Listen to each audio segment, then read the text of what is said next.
We don't want the president to speak about corruption. We want him to act. Period. We want him to act. Someone is caught stealing taxpayers' money. Let that person serve a life sentence in prison. Confiscate each and everything of his. It will send a clear message to potential thieves. In Uganda, actually, there is no corruption in Uganda. There is autocracy. People have rooted this country beyond repair. When I hear you guys call it corruption, I wonder. It's like sanitizing. There is no corruption in Uganda. There is autocracy. You had recently MPs who would sit privately and inflate 20% in the budget, meaning over 11 trillion was inflated in our budget. So we want President Museveni to act on thieves. There are many good things Museveni has done, but I don't think there's anything new he can do now. It's time for President Museveni to retire. There are things Museveni has done, but there are things he cannot do anymore. Take it from me. And he said it, that biologically when you clock 75 years, you lose it. He said it.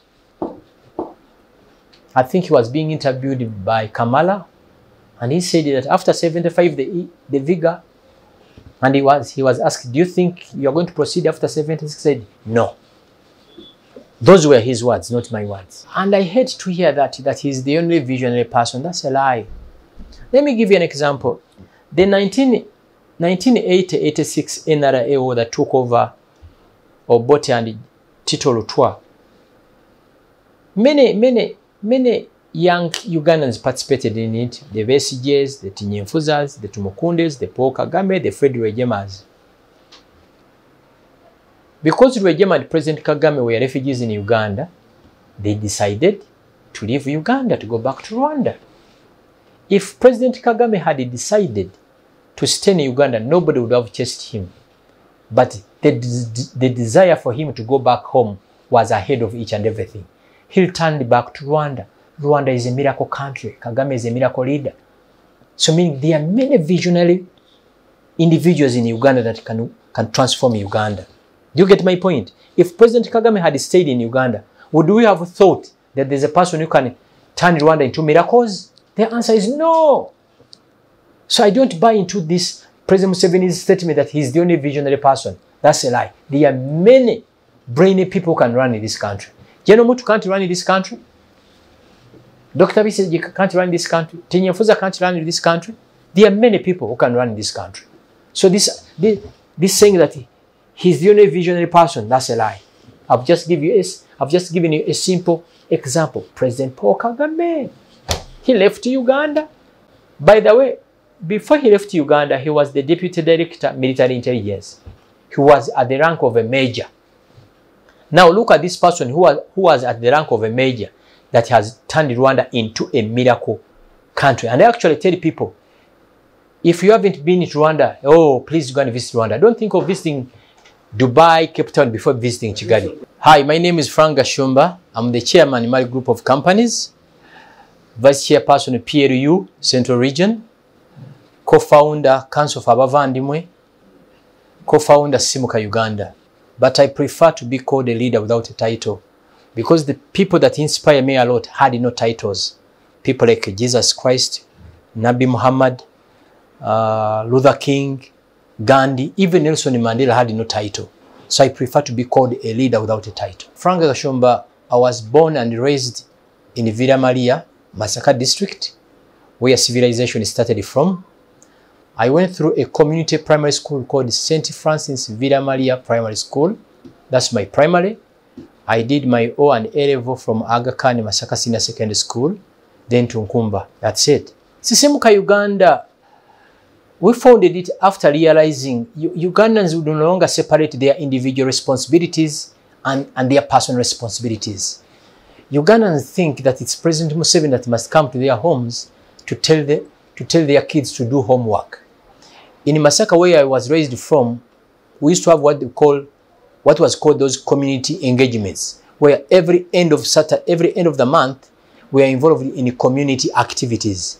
So Simuka Uganda, we started it to remind Ugandans of their individual responsibilities and the responsibilities of government. Taking care of your children, pay their school fees, look after them. No government, no president will ever do that for you. It has to be you. Sisimuka, it's a Luganda word saying wake up. Actually, the official name for organization is called National Action for Awakening Uganda.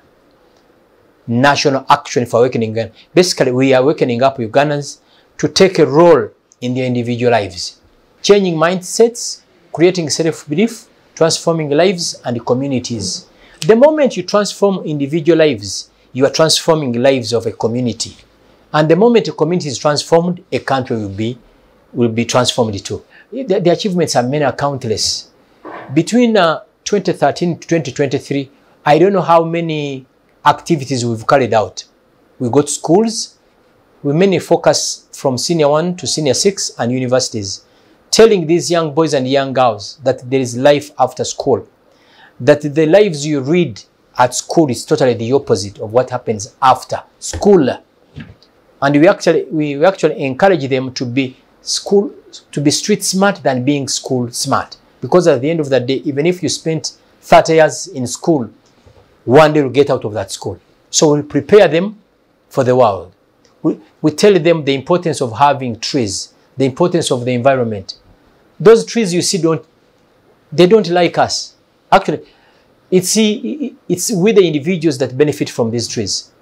So we teach them the importance of the environment in Uganda. We teach students their individual responsibilities. The moment citizens get to know their individual responsibilities, trust me, everything changes. Challenges are many, are countless, but what makes us men is the ability to maneuver through challenges.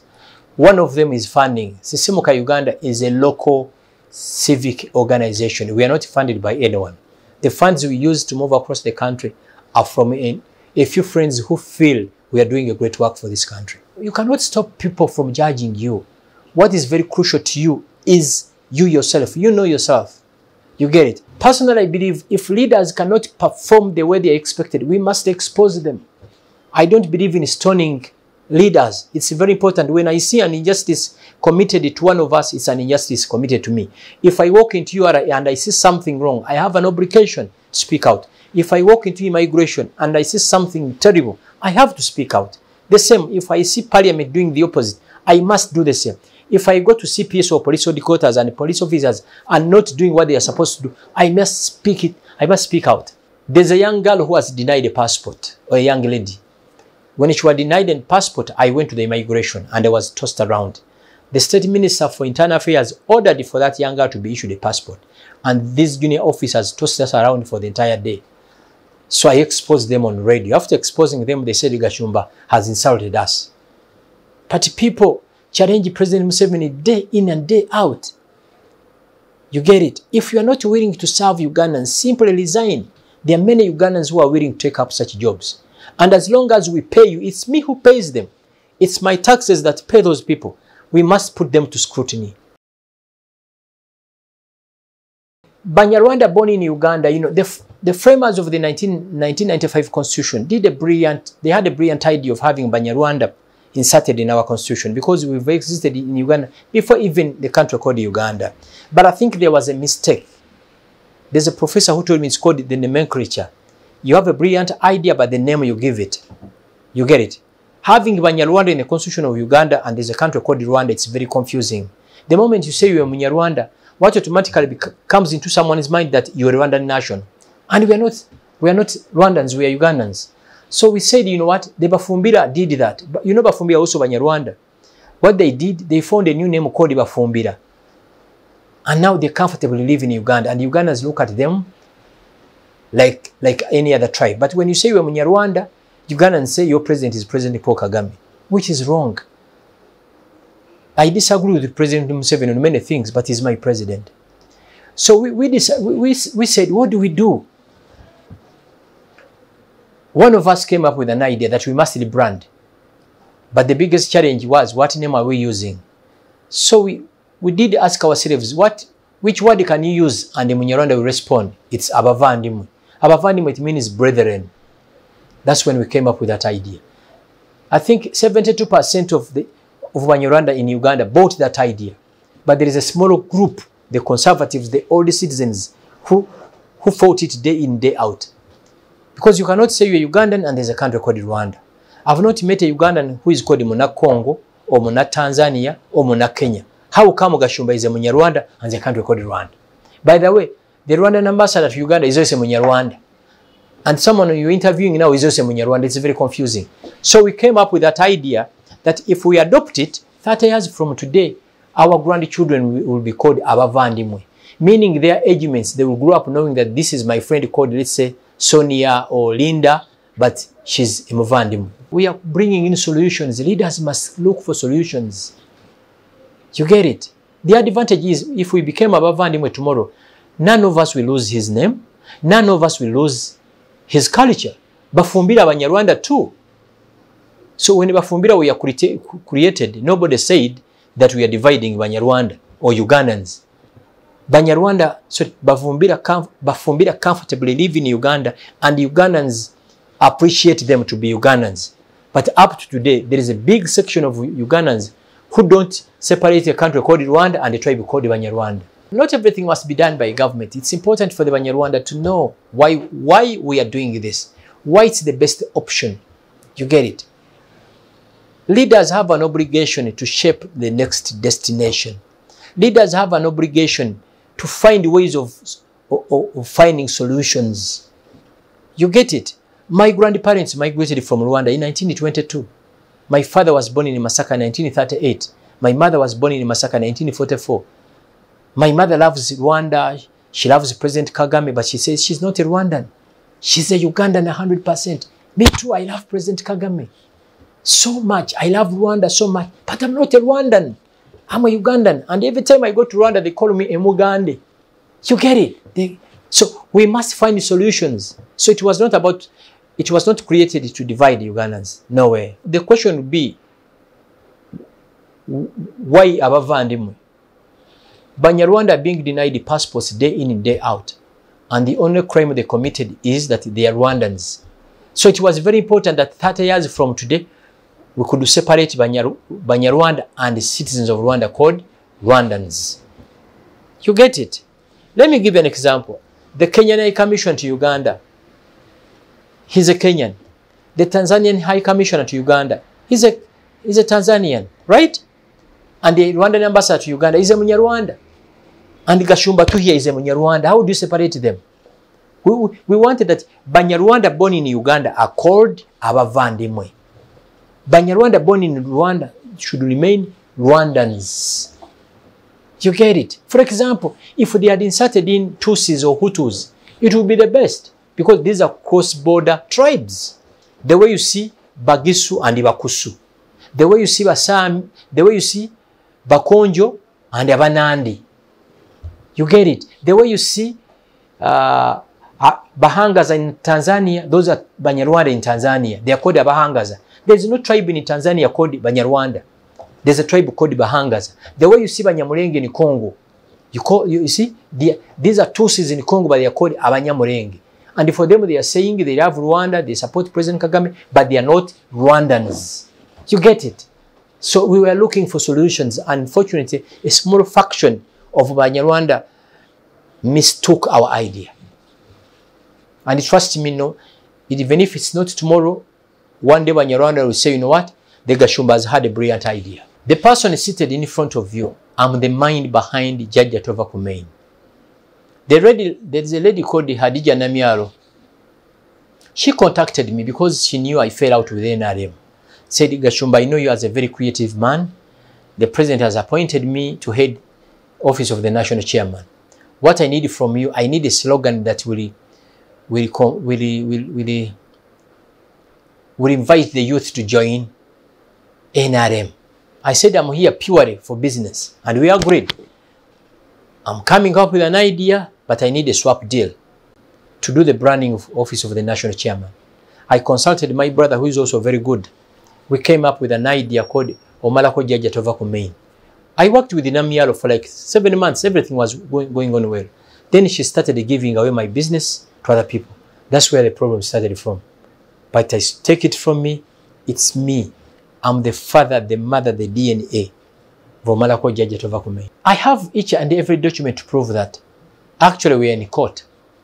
But purely, I went to that office. as a businessman because I belong to PLU. I happen to be a founder member for PLU. PLU started from different units. I belonged to MK Army. From MK Army, our chairman, our supreme leader, General Museveni Rugaba, in his wisdom, he decided to merge all units. MK Army, team chairman, Avengers, Revolutionary Guards, and the rest. He formed the MK movement. After MK movement, in his wisdom, he decided we form PLU. So I'm a founder member for PLU, and currently I'm the national vice chairperson, PLU Central Region. There's the chairman himself, General Museveni Rugaba. There is the national vice chairperson, Toyota Nwagira. There's the general secretary, Daudi Kabanda. There is director, legal affairs, Mr. Edwin Kalugire. There is Cedric Ndirima Babu, vice chairperson, Central Region. There's Lilian Abba, vice chairperson, Northern Uganda. There's Dr. Baram, vice chairperson, Western Region. There is Kenneth Katonji. Katonji is Director External Services or External Affairs. There is Andrew Mwenda, Director Media and the rest. There is Mawanda, Director Mobilization. And Frank Gashumba, I'm the Vice Chairperson Central Region. That's the top level of PLU. I still belong to PLU, and I'm going to support General MK till he's sworn in as the President of Uganda. Currently, it's like a civic organization. But at the end of the day, my happiest day is to see MK taking over. Because you've seen what has been happening in Africa. My happiest day is to see the smooth transition of power. And Muhoozi is not taking over the words I see on the social media as if Muhoozi is taking over from his father. Yes, but he's going to go through the scrutiny. If Muhoozi currently cannot stand for the presidency because he's a serving military officer, but the moment he's retired, he'll go to Kololo, we are going to nominate him, traverse the entire country to solicit for votes. The moment Ugandans vote for him, he will swear in as the next president of Uganda. So what's wrong with it? But Muhoozi, first, he must be retired from the military. After he's retired from the military, he must go to Kololo or Chambogo to be nominated. After nomination, Gashumba and the team must traverse the entire country to convince Ugandans that Muhoozi has all the qualifications to become the president of Uganda. The moment he's voted in as the president of Uganda, we'll go to Kololo and swear in. That's it. Honestly, my internal calling is not in politics. I don't think I can ever stand for elective politics because I don't think I can manage voters. I don't think so. If I'm appointed in a political office, I can serve it or in it. But to go to peasants and solicit for votes, I don't see that in me. Because I'm too frank. And a politician, you must be a serial liar. You get it? I don't think I can tell people lies. My A is A, B is B, that's it. And I'm comfortable where I am. By the way, the people I admire so much in Uganda, can I name them for you? Gordon Wavamuno, Sudiri Pareria. Nobody hires them and nobody can fire them. Where I am here, you can't fire me. I'm the president, the CEO, the chairman of my group of companies. Nobody can fire me. The people I admire so much, Sir Gordon Wavamuno, Sudiri Pareria, those are the people I look at. But peasants every day, no.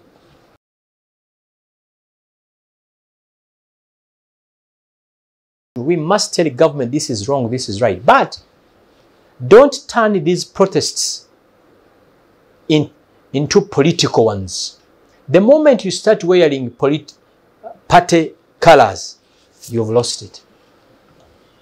You've lost it. Because the moment you put on NUP, FDC, anti, NRM party colors, you've lost it. Because I don't belong to all of those. But I believe we must expose these vampires that have successfully looted this country. But the moment you put on party colors, for example, if you put on NUP, you are turning away NRM who are willing to support you. When you put on yellow, you are turning away NUP supporters. When you put on blue, you are turning away UPC supporters. We don't want the president to speak about corruption. We want him to act. Period. We want him to act. Someone is caught stealing taxpayers' money. Let that person serve a life sentence in prison. Confiscate each and everything of his. It will send a clear message to potential thieves. In Uganda, actually, there is no corruption in Uganda. There is autocracy. People have rooted this country beyond repair. When I hear you guys call it corruption, I wonder. It's like sanitizing. There is no corruption in Uganda. There is autocracy. You had recently MPs who would sit privately and inflate 20% in the budget, meaning over 11 trillion was inflated in our budget. So we want President Museveni to act on thieves. It was overdue. It was overdue because people started settling in those wetlands. It was President Museveni in governance. Nansana, I remember we had an aunt living in Nansana. I remember the early 1990s, we'd go to Nansana. That Rubiji swamp, it was full of, it was a swamp. You get it? But now I hear some Ugandans saying that they have lived in Rubiji for the last 62 years. That's a lie. That's a lie. In 1990, that thing was full. It was a typical African swamp. But now Uganda has encroached on it. So,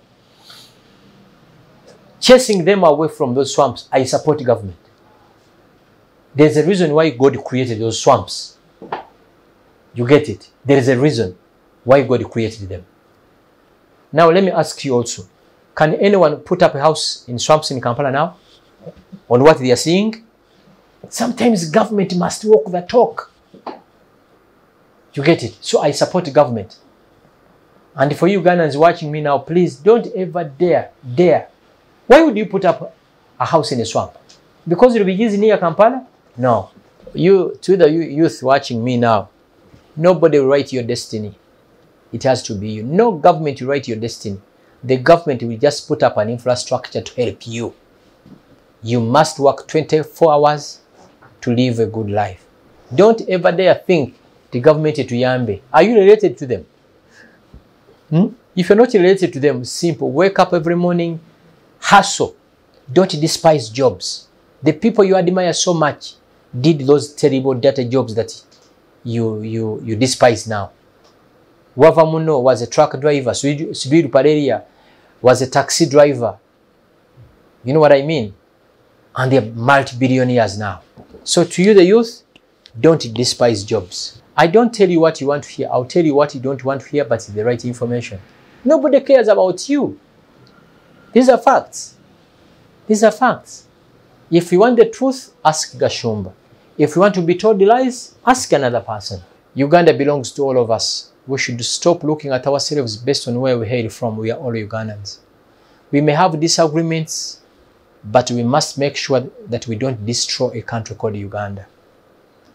You know what happened in Libya? What's in Syria? What's in Sudan? Egypt?